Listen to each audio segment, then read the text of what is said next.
Up on the Housetop by Autry. One of my first videos produced on this channel was a review of Up on the Housetop for its 150th anniversary. I never knew that 9 years later, I'd be revisiting one of the few anniversary videos that made me begin my channel in the first place. I might as well just sit back and listen to myself in 2014 do all the talking. Except, aside from not even analyzing the lyrics at all, I didn't really do a lot of talking either. I'm pretty sure I only mentioned this song being the first to mention Santa Claus. This one's charm is that it's the first Christmas song to mention the famous Mr. Santa Claus, but here he's referred to as Saint Nick. I probably shouldn't have let the song play in the background for that long. Also notice the year 2014. Little did I know how emotional this song would be for me all these years later. At the time I produced that video, the 2015 adaptation of Krampus was being filmed.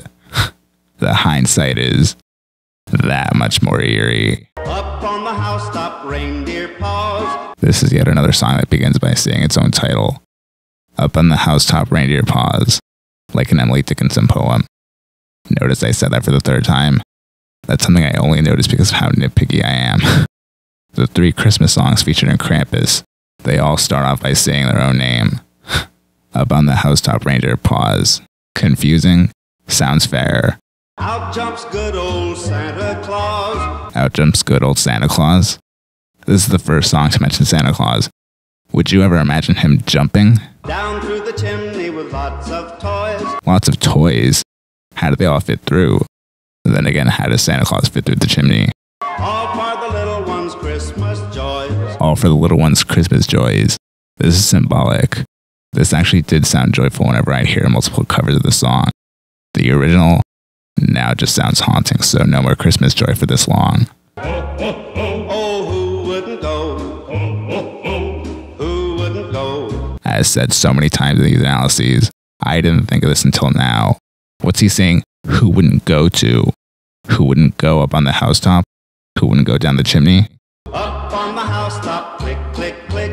Down through the chimney with good Saint Nick. Down through the chimney with good Saint Nick. I like how the first song to mention him refers to him by his name, Santa Claus, and by his nickname, Saint Nick. His nickname. First comes the stocking of little Nell. And since names has also been a theme this past month, who's Little Nell? This is a lyric I've been singing all year. First comes the stocking of little Nell. Oh dear Santa, fill it well. This lyric, this right here, defies all common sense. You have Santa going down the chimney when people can't even fit through chimneys in the first place, let alone Santa Claus and those lots of toys. And now the singer is telling Santa to fit the stocking well? Also, since we're talking about chimneys, by 1200, chimneys were already built in houses. This song was written in 1864, so I wonder how much the Industrial Revolution impacted this song.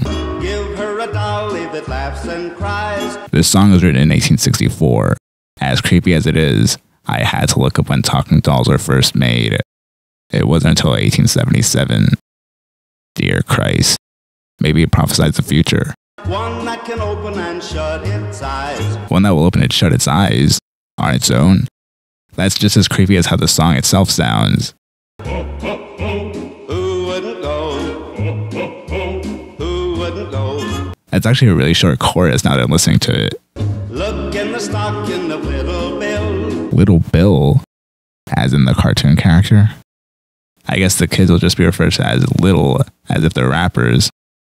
He did prophesy the future. Oh, just see what a glorious Bill. A glorious Phil.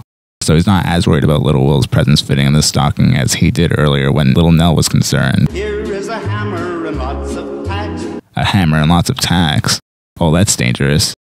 Was Will's father directly involved in the Industrial Revolution or something? A whistle and a ball and a whip that cracks. A ball. That's a much more innocent gift. Now comes an instrumental part that's common in Autry covers. The song's chorus extends until the end of the song, and the grand finale is down through the chimney with good Saint Nick. Doo-doo. Down through the chimney with good Saint Nick. Look, I know these are supposed to be reviews of Christmas songs. I just really can't help it when these songs were used in Christmas movies. Krampus really did make this song a lot more haunting than it needed to be. a setting of cold and ice as a metaphor for isolation, much like Mary Shelley's Frankenstein, on top of the fact that the entire movie's lighting is virtually non-existent, fending off creepy gingerbread men with a shotgun, and the blue hue that, for me, personally symbolizes sadness upon my second viewing of it last year. I can never listen to this song the same way again. The covers, and especially Kevin MacLeod's cover that's supposed to be happy sounding, only reminds you of the spooky scene in Krampus when it played. Up on the housetop, it's sad, it's haunting, and it's disturbing. And it's awesome! This is the type of feeling that only makes me love Krampus that much more. And happy birthday, Stefania, LaVie, Owen.